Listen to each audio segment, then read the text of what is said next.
Some people carry things no one can see. Pain, pressure, silence. I'm Darrick Campbell, and this is Black and Rare. We talk about what it really looks like to live with a rare disease, the parts people don't talk about. But this isn't just about the disease. It's about the life I'm still building, the things I'm still doing, and what it takes to keep moving forward. Since no one is talking about it, we will. You've probably never heard of Fabry disease because it's rare. My name is George, and I have Fabry disease, and I'm here alongside Darrick to share our perspective of living with this rare disease and to have a space and be able to build up a community so you too can be vulnerable and share how you feel living with rare conditions. George, what's up, man? Thank you for coming on the Black and Rare podcast. It's a pleasure to have you. No, thanks very much for having me. It's been great so far. Listen, man, let's jump right into it, man. Tell me the first time you heard the term Fabry. First time I heard the term Fabry, I had a cousin who actually lived at the time in Venezuela, and he reached out to me in regards to a YouTube video that he found that had symptoms that he was going through, such as reduced sweating, burning in the hands and feet. And he found this YouTube video that had those symptoms because he Googled it, he was researching it to find out what was going on with his body. And so he sent me the video, and then in the title of the video, it stated Fabry disease. Mm-hmm. And so that was the first time, that was actually how I came about my diagnosis, was through that video. I eventually went to VCU, Virginia Commonwealth University Medical Center, to get tested. But that's the first time I came across. How old were you? I was 17 years old. I was still in high school. And at the time, it was tough because being a first generation immigrant, my parents didn't speak English. And so I kind of had to go out on my own as a high schooler, drive down to Richmond, VCU. So you mean to tell me your cousin sent you the video, and you did all the research as a 17-year-old to figure out what was going on? Exactly. So before that, did you have a conversation with your cousin about some of the stuff that you were feeling? Did you know something was wrong before the video? Yeah. My brother, my cousin, and even my mom up to up to 35 had these symptoms, like the burning in the hand. So we all knew something was up. And over the years growing up, I went to countless doctors to find out what was going on. But I mean, through all of us, we couldn't find out, what it was. There's like a lot of misdiagnoses and stuff like that. So yeah, I had to go out on my own, figure out, make the appointment, drive down there, talk to the doctors and all that stuff. So. Right, man. So I was misdiagnosed for like 4 to 6 years straight before I actually heard the term Fabry for myself.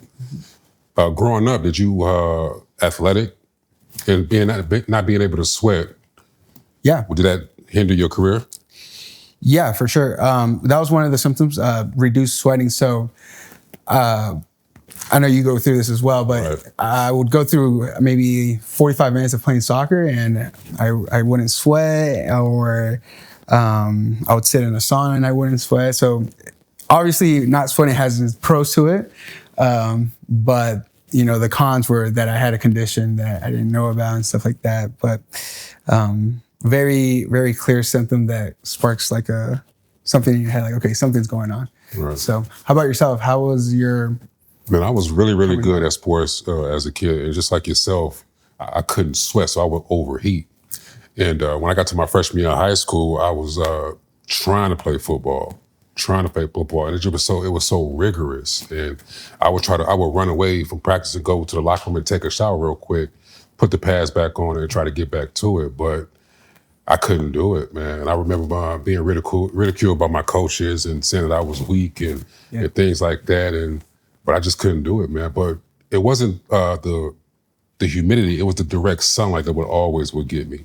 Mm-hmm. I played freshman basketball, and basketball was a little bit easier because it was indoors. So it was tough, man. It really made me think about high school all different, because I had a plan from grammar school. When I get to high school, I'm gonna do this and do that and do that, and it just derailed it from the beginning. For sure. Yeah. When you say just talking to you, when you say I couldn't do it, you can feel the emotion behind that statement. Like I couldn't do it. Like I couldn't do it with like that downward deflection at the end. What emotions went through you at the time when you realized I couldn't do it? Just like being a failure, a quitter. You know, like where I grew up in Maywood, man, it's Maywood is like the only place that grown men still talk about grammar school sports. Yeah. Like I run into somebody from Maywood, man, and we'll talk about 8th grade volleyball. It's such a special place, man. I have so much love and respect for where I grew up at. And going to Proviso East, sports and athletics is like top tier. One of the best sports schools in the state of Illinois. And not being able to do what my brother did, being a state champion in 1991 in wrestling, I needed to follow those footsteps, and I just couldn't do it, man. I remember like the day I realized I couldn't do it, I think I was about to collapse because I was just overheating. There was nothing. I was red. Even after the shower, I couldn't get my body temperature to get down. I started to get dizzy. And I was like, I can't continue to do this. I can't continue to do this. And I just stopped going to practice. And I never really talked to the coaches about not wanting to play them all because I didn't understand what was going on with my body. So I couldn't explain it to anybody else. For sure. But I want to go back to when you heard the term Fabry for the first time. Who was there with you when you got diagnosed? Really, you know, I had my family always been a really close unit. But navigating that healthcare space at the time, I was kind of on my own. Like I said, I would drive down to my appointments by myself.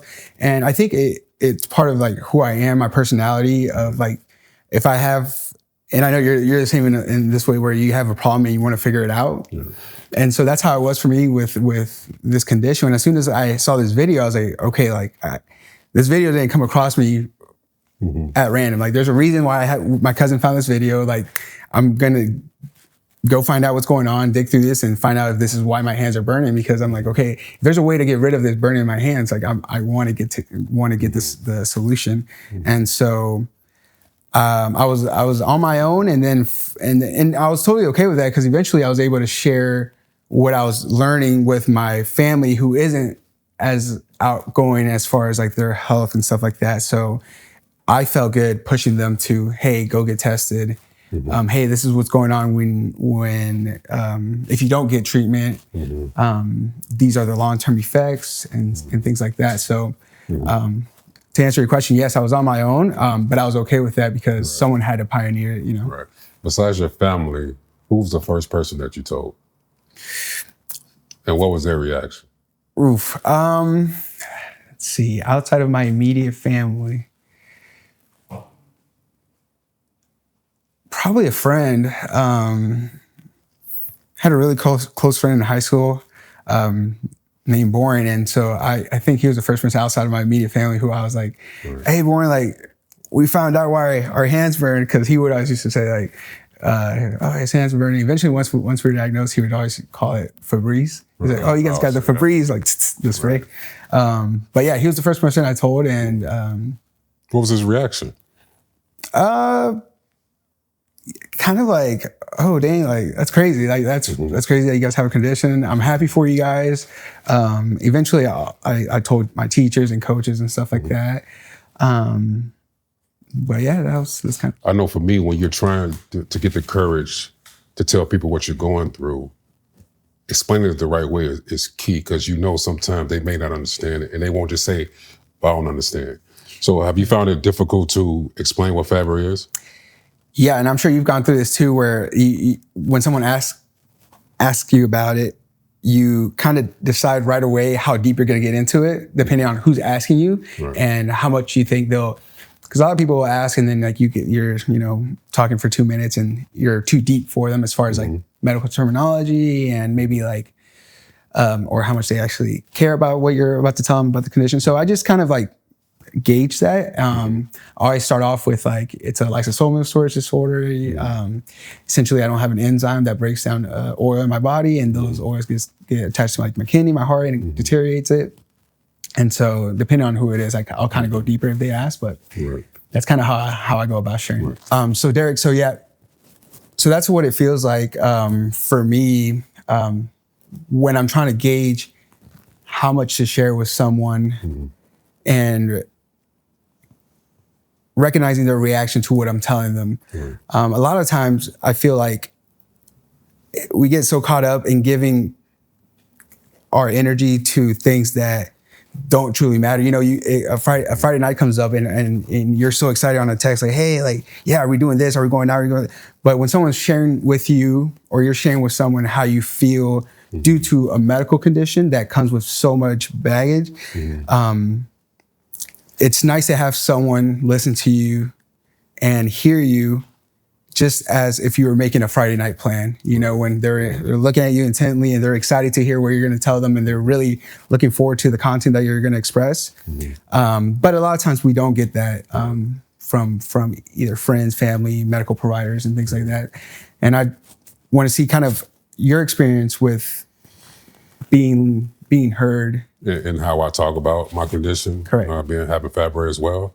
It's difficult. For one, I'm a very, very private person. As of right now, before this goes all around the world and millions of people get to see what we're doing, there's about 6 people who actually know I have Fabry disease. Yeah. And it's on purpose because I'm not a surface talker. Sure. You know, so if I'm digging deep to explain to you what I'm going through, because for me it's very, very hard to explain what Fabry is. I think that you can explain it 5 different ways, and it still confuses me to this day. You know, so one, being very private and not always want to be guarded. I just skip it because I'm just not a surface person. Yeah. Like, for example, if I ask you how you're doing, I'm ready to sit in that with you. I'm just not going to say how you doing just because that's what people do. I'm asking you because I would truly care about your response. And if you happen to say, well, I'm not having a good day, I'm going to sit in that with you. Now, we both not having a good day until we turn it around. We both having a better day. Yeah. So just talking about stuff on the surface has something I just can't do. So, and then coming out my vulnerability and talking about what I'm going through. Like what we doing? Yeah. Like we talked about this at dinner. This is difficult. This is difficult to talk about something that that there's no cure for, or that we have to deal with our entire life. And I call Fabry my little brother. He goes with me everywhere I go. Yeah. And some days I want to be energetic about it, but it's just I can't get the nerve to do so. I don't want to be bothered with Fabry. I don't want to talk about it. I don't want to go to my therapies. I don't want to do none of that stuff. I just wanted to leave it at home. But I know I can't leave it at home. So just finding ways to talk about it where it's not surface is what I'm still having trouble doing. But this is what this podcast is about, bro. It's about getting the awareness out. If men like you and I and people all over the world who have a rare disease being able to talk about it and feel comfortable about it. It's about breaking down barriers now. Like Alex said, how we talked about at dinner, if not you and I, then who? You know, so that's what I'm going through, man. That's how just come out that vulnerability stage. For sure. Being open. It makes me think, because personally, I'm a very outgoing person. Maybe I've lost a little bit as I've gotten older. I think that just happens naturally, but I've always been outgoing. And even with how outgoing I am, I have those times in my life due to Fabry disease, due to being a man, due to not taking care of my emotional health, that I struggle. Despite having a ton of friends, despite having, lots of connections, I still feel alone. And you say that you're more of a private person. I would assume that being private and going through those emotional bouts and physical, mental, medical hurdles, it's tough for you to get through those moments by yourself. And I know you said last night that you like to sit in it. So I just wanted to kind of hear your point of view again, as far as sitting in your emotions and getting through those battles. I can't explain to you how I'm feeling until I learn how I'm feeling for myself. So I'm a processor. Just process it. Process and eliminate the things that don't belong in a situation or what I'm processing. So I love being alone. I think that's probably why relationships has failed, because sometimes when you don't know how to express yourself, people take it as a negative connotation, and your response to me telling you the most deepest personal things about me matters too. If you don't respond well, I might get upset or say that it wasn't even worth even talking to them about it. So I'm always just kind of just guarded, and it's still a journey for me. It's still a journey for me. I remember like yesterday hearing Fabry for the first time, and it's still to this day, 12 years later, just like, I can't believe this happened. Or how did this happen? Or when will it end? You know, I'm always under the impression that one day I'm not going to have it. Even when they tell you, me and you, that there's no cure. I have not bought into that. I never buy into the fact that there's no cure for this. When I have to beat this, you have to beat this. And that's why this conversation is important, because we got to show everybody out there who's going through a rare condition that, man, keep up the faith. Go through your journey. Lean into the hard days. You know, we can't just always worry about the good days. We have to lean into the hard days as well, because it's a part of the journey. It's a part of the process. And I feel like a lot of times, because it sounds like you've worked your way up to where you're at as far as handling your emotional the things that comes with the emotional side of Fabry disease, of life as a man, and things like that. I don't think we wake up and we're like, oh, we know how to handle it. You kind of have to work your way to that point. How did you build yourself up to be able to do what you do? How did you build yourself up to be able to sit in your emotions? Because, for example, a little bit about me is I had to learn through my journey. I guess I just got to the point where I was like, okay, I can't keep living without taking care of my mental health. I take care of my physical health. I love to work out. And then just like your physical health, your mental health has to be maintained day to day. You drink water every day, and I feel like you have to take care of your mental health every day. And some things that I do for that that are fairly new in my life are journaling, grounding. Like whenever I'm feeling stressed, like I'll get in my car and I'll just drive to the park. And I got into a point, like I said, like I worked my way up to the point, because first time I went to the park, I was like looking around, making sure like no one's watching me, and like, oh, maybe I'll take off my shirt to get some sun and stuff like that. Now I'll go to the park and like, I'm taking my shoes off, I'm taking my socks off, I'm touching the grass, I'll go hug a tree. I could care less what anybody thinks. And I work my way up to this. I'll take my journal. Where like a lot of times before that, I would think like, oh, as a guy, like, oh, I'm not gonna take my journal to the park and like, you know, write some notes and stuff like that. But that's kind of how I built myself up to be able to handle some stressors in my life today. And I hope to continue to grow that. I try to work on it on a day-to-day basis. I was journaling last night. I stretch and stuff like that. I just wanted to ask kind of and see what you did and currently do to get to the point where you're at. Well, like I mentioned before, man, it's a journey. So don't think that we have to have it all figured out today. When things get too much for me, I just need to escape. I will actually get in my car and I will drive across the country, man. I got in my car one morning and just drove to Wyoming, just processing everything. I just needed to change my surroundings. Fitness and nutrition is a major part of my mental health. Everything could be totally going wrong for me. But if I hit that gym, if I eat well, it seems to balance things out for me.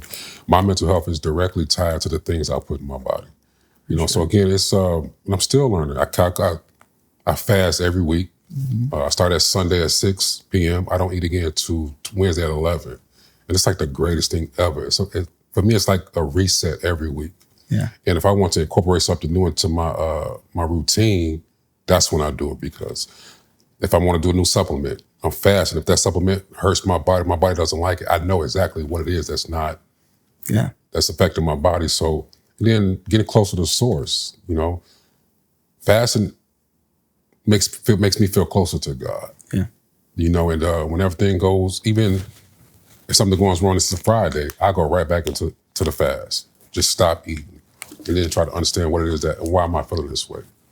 And as you know, depression is one of our symptoms, Fabry disease. And I lean into my depression. I think it's acute.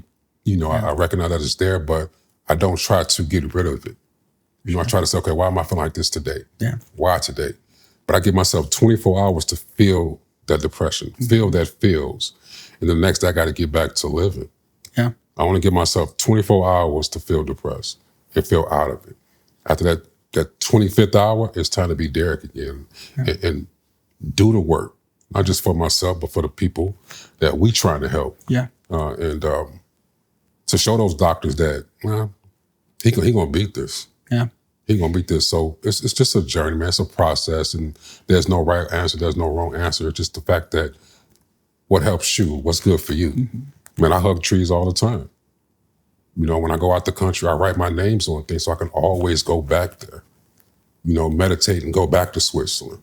You know, go back to Cuba where I wrote my name on a slab outside of a park. So when I feel or miss those places, I just close my eyes and just try to go back there, man. So a lot of different ways to cope, man. But I got this way because I've been abandoned a lot. You know, I've been rejected a lot. You know, so the only person I can really count on is myself. And that's fine. You know? Yeah. And one thing that came to mind as you were talking is you talk about fasting, you talk about taking care of your mental health and doing the work. And I think that shows in a physical aspect as well. Because I was just thinking about both of us right here, and I'm like, we work out, you know, we work on our emotional health, and you say like, oh, I'll sit with my depression for 24 hours, but then I'll get back to living. And your living is like true living, you know, like you're very on earth, down to earth. You don't do the small talk. No. And I think that's huge. I think being able to be that authentic is really what living is about. So George, this month being Men's Mental Health Month, what's your approach to keep your mental health not only in check, but rounded out in a way? You know, because I know mental health could be from day to day, from hour to hour. What's your approach to it, and how do you keep it in check? Yeah. I think for me, it comes down to listening to myself and understanding that in the position I'm in, as far as my family dynamic, I have to have that strong emotional core, really, to be able to, when I was 18, to be able to go to the doctor by myself and get my diagnosis, go back and share it with my family. To this day, where I still have to maybe listen to a family member who doesn't want to get treatment, and I'm trying to push them to do it, or have family members going through deeper symptoms. For example, my sister, she's currently dealing with kidney failure, and so I have to have that emotional strength to live with that and live with a family member who's going through that, you know, seeing her like that. So that's kind of what I do to. Did she get diagnosed immediately after you did? And because of your diagnosis, she went and got tested? Correct. Yep. That's how that came about. How do you think that she regulates her mental health, and with her being so far advanced in the disease? Yeah, I think I always say that women are a lot better at regulating their mental health, and I think they're ahead of the curve. So us as men have to be okay with getting in touch with our emotional side of things. Yeah, not being okay. Just like, you know, we're sitting here talking about this, and it's speaking of our experiences with that. I would say to other men out there to not be afraid to take that first step of looking inwards and saying, oh, I'm getting crashing out, for lack of better words, getting upset over things that I shouldn't get upset about because I'm not taking the time to process those emotions. And in turn, I'm going out and I'm punching a hole in the door, or I'm slamming the car door, or I'm driving my car at 100 miles per hour with my girlfriend next to me because I'm mad that she did something, where you could have taken the time to process it as an emotionally intelligent man. And so I think that's ultimately what I feel like our experiences can bring to other people, to other guys. Just keep moving forward, man. With our mental health, you know, for both of us, man. I'm not sure how I'm gonna feel tomorrow. I probably don't want to talk about nothing fabric related for like a week, you know, or even deal with it at all. I'll probably just put it on the shelf, but eventually we have to pick it back up. Like I said earlier, man, it's okay not to be okay. And sometimes we as men have to break that wall down and actually step into exactly what we need. But like we talked about in the beginning, it's hard to express. It's hard to tell people what fabric does to us because it's ever changing. For sure. Speaking of your family and your family tree, you want to have children? And do you worry about fabric continuing in your children if you have some? I guess I'm not really sure if I want to have children. I'm back and forth on it. There's always, the genetic aspect of passing on like your condition and stuff like that. But I think I feel like extremely blessed to be able to navigate our condition, Fabry disease. And I think that there's others going through a harder time in our communities due to maybe a lack of resources, a lack of direction, guidance, and things of that sort. I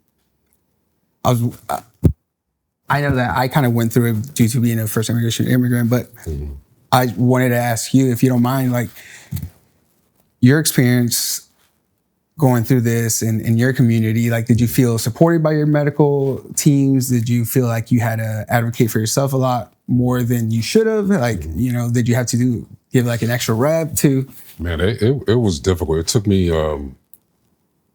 4 years to get diagnosed. I went looking for Fabry. Fabry didn't find me. And the reason why I went looking for Fabry because of my family tree and severe kidney failure throughout with my family. My mother died from kidney failure, and that's when it started to be, actually when I was 16 years old, to clarify, that's when I knew that it wasn't just going to skip over me. Yeah. But again, you're 16 years old, you're 20 years old, you're 25 years old, you're thinking about everything except your health. Sure. And it wasn't until I lost a cousin that I started to I gotta get ahead of this. I don't want to hear nothing about nothing when I'm 50 years old and I don't have the energy to fight.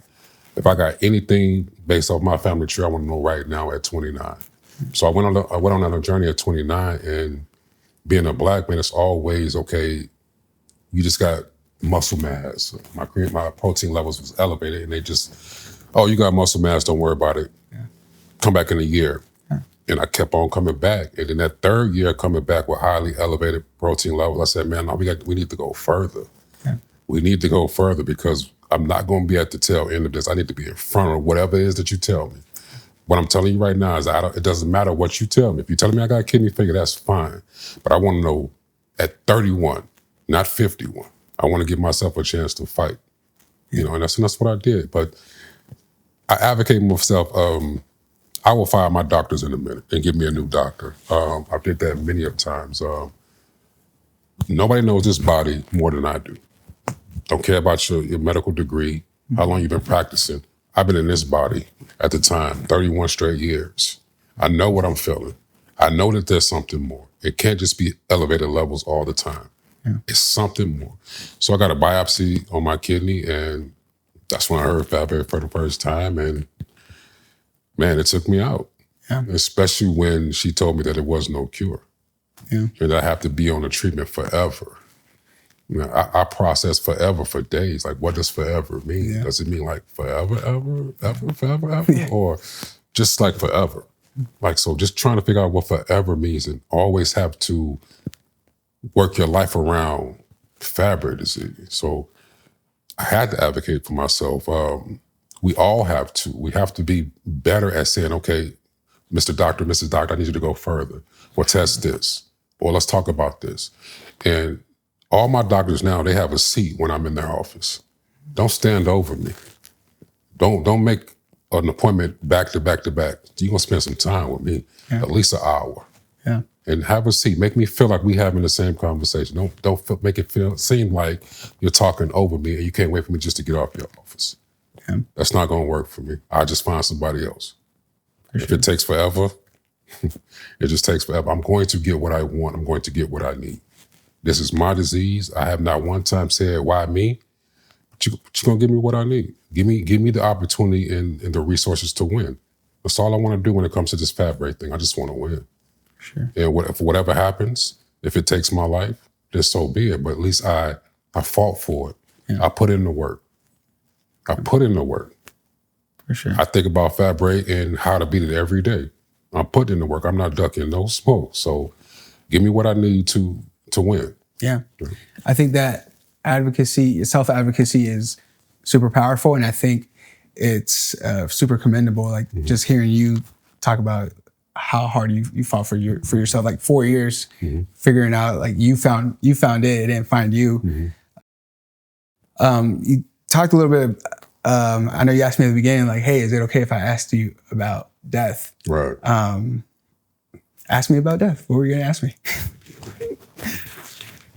Were you going to ask me if I was okay with death? You know what's funny about having a rare disease or having a disease in general? You and I know what might take us off this earth. Yeah. And that's crazy. Yeah. You know, people all the time think about, well, how am I die? Am I die in a car accident? Am I going to fall off a bridge? You and I know what might take our lives. Yeah. And that's weird, but it's also freeing. Yeah. If I do everything right and I live to be 200 years old, I know Fabry might be the reason why I die. Yeah. And that's okay. So what about you? Like, what do you think about death? I think I go through so many struggles, and I've gone through so many struggles mentally, like due to Fabry disease. That I had points where I'm like, oh, like I would rather not be here, you know, than have to fight this condition.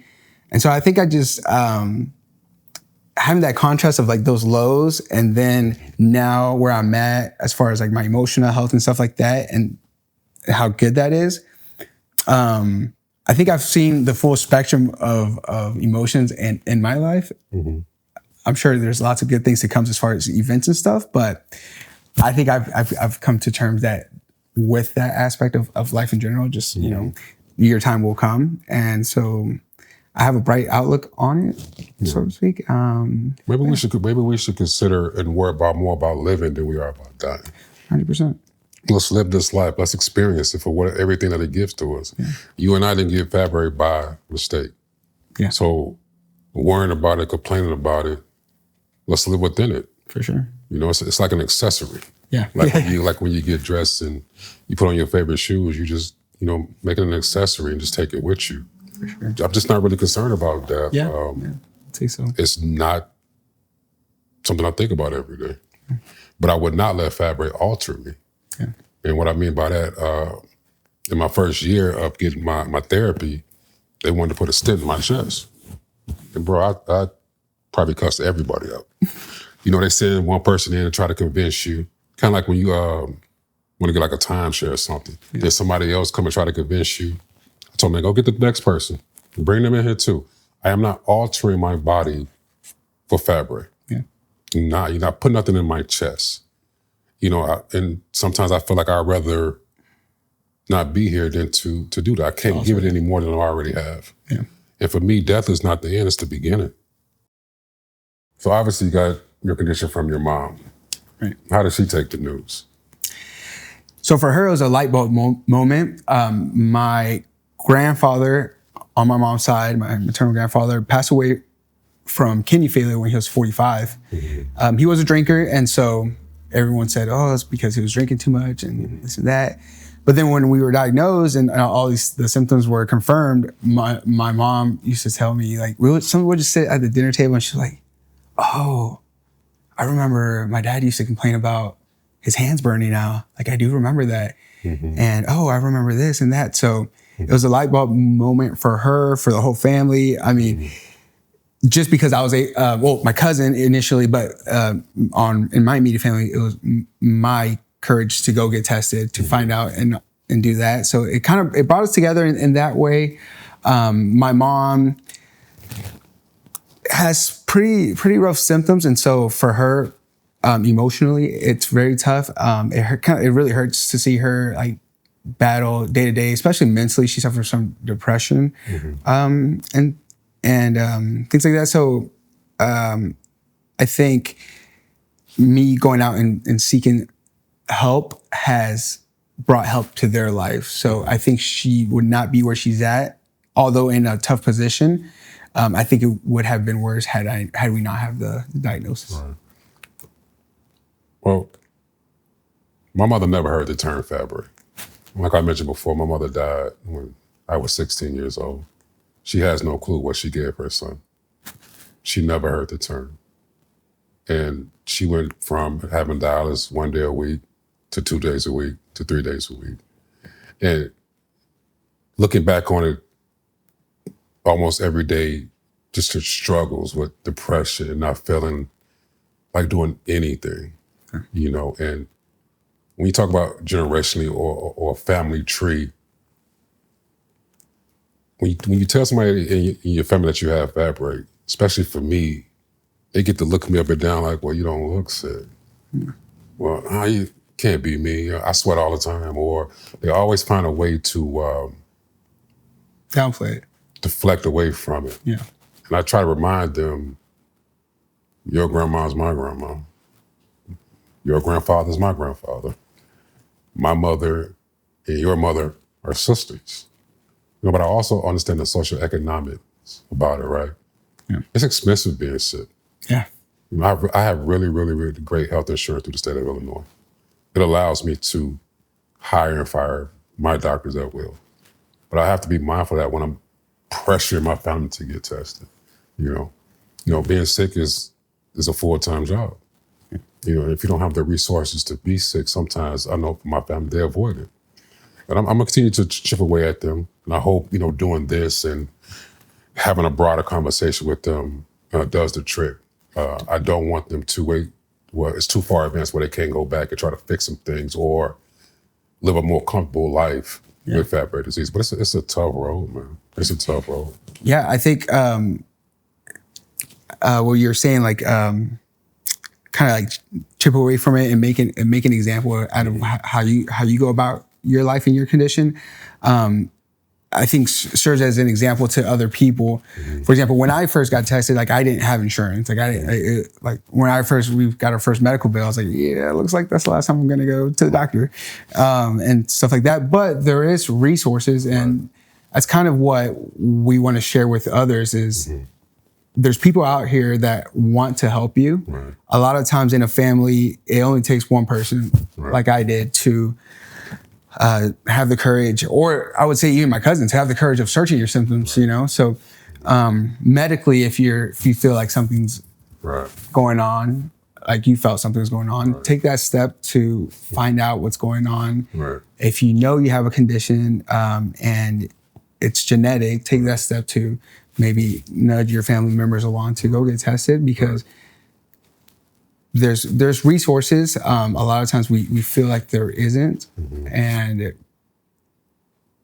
maybe it just takes us a knock on the door for. But we can't not talk about how in both our communities, me being a Black man, you being a Hispanic man, throughout history, what we've gone through medically, and we understand why our people don't like going to the doctor or trusting in the healthcare system, but because what you and I are doing, this vulnerability that we are embarking on, hopefully it can change the way our people see the medical field. Because there's companies out there who want, like you mentioned, want to help us do the work and understand our bodies better, understand our conditions better, you know? Sure. But as we wind down and closing again, bro, I thank you for being a wonderful guest, man. Tell the people what do you want to leave people with your condition and having Fabry? Yeah, I think the biggest thing I want to let everyone know is like us. When you smile yourself, you share that light with others. It makes you feel better emotionally. Others feel better emotionally. So you really have to keep that positivity day to day. There's resources. Go out there and find it. Take that first step of faith, and maybe searching for a diagnosis or stepping into a healthcare space that you're not familiar with, going to the doctor for the first time. And then as far as, I know we talked a lot about emotions, like don't be afraid to look in the mirror and see what you can do to be better emotionally. And because I feel like that rubs off on other people. And so here in Men's Mental Health Month, Right. don't be afraid to be that guy who sits in a park journaling, because another guy who drives by is going to see that and say, oh, it's okay to be a guy and go journal at the park. It's okay to be a guy and shed a tear. It's okay to be vulnerable. You don't have to put on this persona because eventually it's going to catch up to you. And so that's kind of what I would love everyone to kind of take with them. Are you ready to go out there and seek out more Hispanic men and say, hey, what you guys doing about your health? Are you ready for that? 100%. And I think I guess the broader question is, bro, and I hate to cut you off, do you know another Hispanic man with Fabry disease that's not in your family? Ooh, that's not in my family? Yes, I do actually know. Yeah, I had dinner with the family who had Fabry disease, and half of the family wasn't being treated. And so just think about that, because I had met them like a year before, and then a year later we had dinner and they were still not being treated. And they were kind of having like the same issues, like financial stuff like that. And so like this brought me back to that, and I'm like, there's definitely like maybe more that I can do. So yeah, it's not. Bro, believe it or not, I do not personally know another black man with Fabry disease. Yeah. But this is what this is about. That's my mission. I know my people are out there. Yeah. It's up to me to go find them and bring them closer to treatment and living a fulfilled life. Yeah. So, man, you got work to do, bro. And again, bro, I thank you for coming on the Black and Rare podcast. Thank you, Darrick. We're going to be in constant touch, and we're going to change the world, young man. Yes, sir. Appreciate you.